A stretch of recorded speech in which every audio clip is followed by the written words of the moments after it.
देहरादून से अगली बड़ी खबर, जहां ट्रामा नेटवर्क बनाने की तैयारी हो रही है। उपचार दिए जाने में ट्रामा नेटवर्क अहम किरदार अदा करेगा और घायलों को तत्काल इसको लेकर सटीक इलाज मिल सकेगा। उचित स्थानों पर सीधे भेजने की व्यवस्था होगी।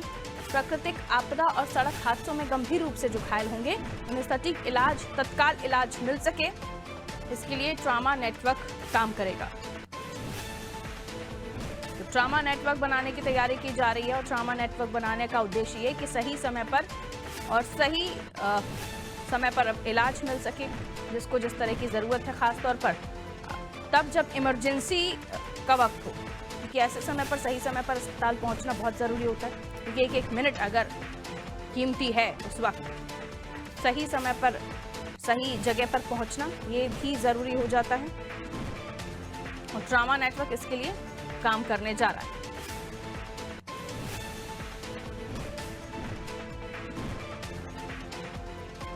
चलिए, हमारे सहयोगी सोनू हमारे साथ जुड़े हुए हैं। ट्रामा नेटवर्क किस तरह से काम करेगा और कितने समय में यह हमें काम करता हुआ दिखेगा, किस तरीके से इसे बनाने की तैयारी की जा रही है, इसको लेकर हम जानकारी हासिल करते हैं। सोनू हमारे सहयोगी हमारे साथ जुड़े हुए हैं, उनसे हम और भी जानेंगे किस तरह से काम करेगा सोनू ट्रामा नेटवर्क। और बताया जा रहा है कि तमाम जो हादसे हैं, दुर्घटनाएं हैं, उनमें सही समय पर जो मरीज है या जो घायल है उसे पहुंचाया जा सके अस्पताल, इसको लेकर खासतौर पर ट्रामा नेटवर्क बनाया जा रहा है। जी देखिए पारुल, ट्रामा नेटवर्क का सिर्फ और सिर्फ यही उद्देश्य है कि जो उत्तराखंड विषम भौगोलिक परिस्थिति वाला प्रदेश है, यहाँ पर प्राकृतिक आपदा को नहीं रोका जा सकता, लेकिन आपदा के बाद जो है वो रिस्पांस टाइम कैसे कम से कम हो सकता है। खास तौर से जो प्राथमिक तौर पर जरूरत होती है वो जो गंभीर रूप से घायल होते हैं, चाहे वो प्राकृतिक आपदा से पीड़ित व्यक्ति हो या फिर सड़क हादसों में, क्योंकि पर्वतीय क्षेत्र है और ऐसे में सड़क मार्ग से अगर आप किसी भी घायल को लाएंगे तो काफी वक्त लग जाता है। लिहाजा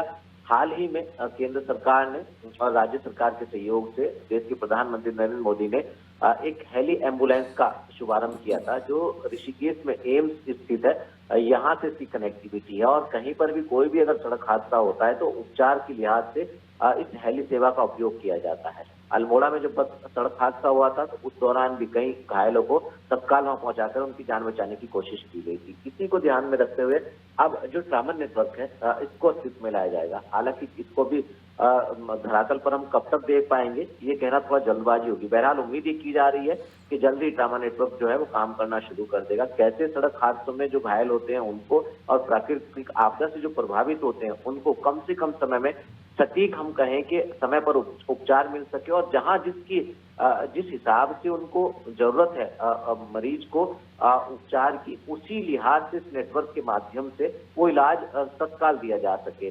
चाहे इसमें हेली एम्बुलेंस की सेवा ली जाए या फिर इस ट्रामा नेटवर्क में जो लोग जो खास तौर से चिकित्सा से संबंधित अधिकारी और चिकित्सकों को जिम्मेदारी सौंपी जाएगी, उनके आपसी समन्वय का पहलू हो।